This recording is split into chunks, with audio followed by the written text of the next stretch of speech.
higala, andito pa rin kami sa Reynolds Alberta Museum.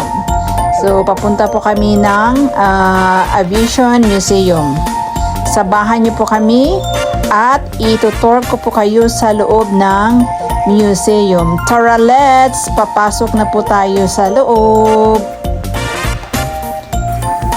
Mga higala, andito na po tayo sa loob ng Aviation Museum na dito mo pa rin makikita sa Reynolds Alberta Museum, Wetaskiwin, Alberta, Canada. So ayan po ang loob ng kanilang aviation. Grabe, sobrang laki mga higala. At saka maraming eroplano tayong makikita dito. So ayan si Mads at saka si Poy Canada. So ayan sa likuran ko, ayan po ang pinakamalaki sa lahat. Ayan si Bossing at saka si Poy Canada, palakad-lakad.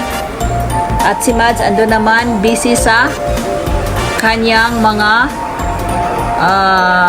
picture. So dito naman na side, makikita natin ang mga maliliit na mga eroplano. So ayan, yung sa baba na kulay red. So akyat po tayo dyan, sasakay po tayo at ayan, picture muna.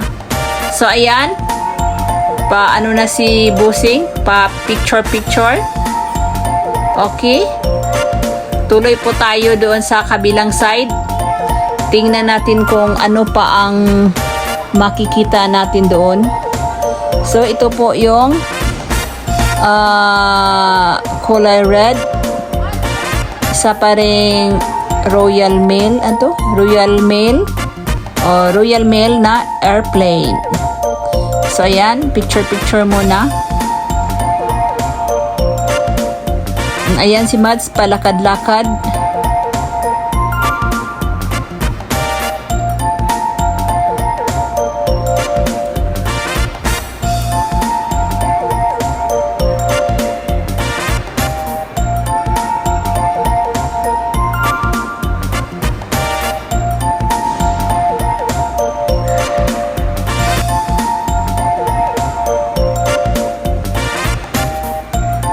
So ayan, may isang eroplano na nakasabit, nakahang. So ayan, 'di ba? Makikita natin iba't ibang disenyo ng eroplano. At saka ayan, yung sa likuran natin isang helicopter. Oh, yan.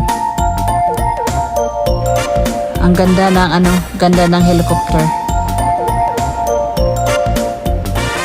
So, ayan po, sa likuran natin, isa pa ring helicopter.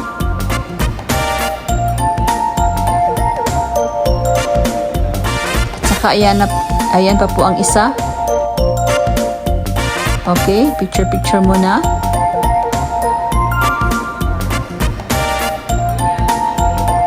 Ayan si Busing.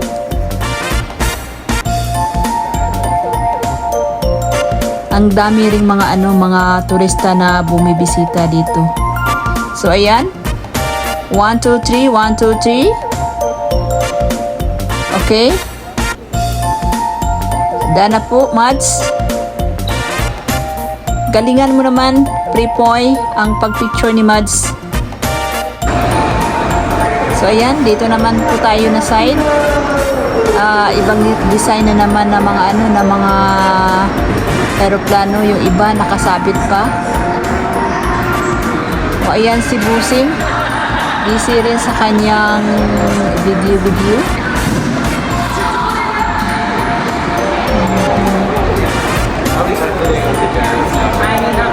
How do you say it? Euro? See this one over here?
kung saan pinaka-power tayo, yung buto.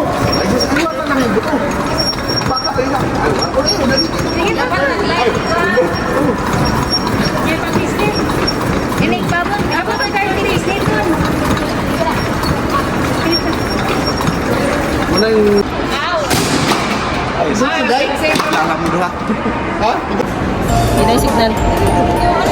kapag live sa Facebook.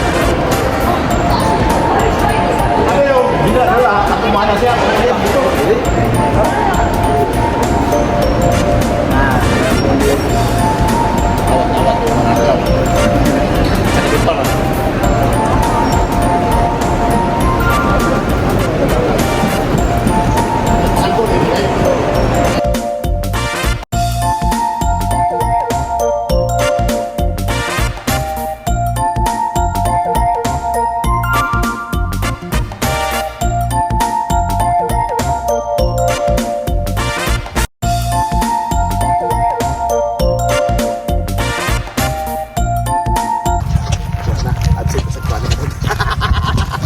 Mga dia. Email na email. Uy, ganyan sa tatlong bagay na lang.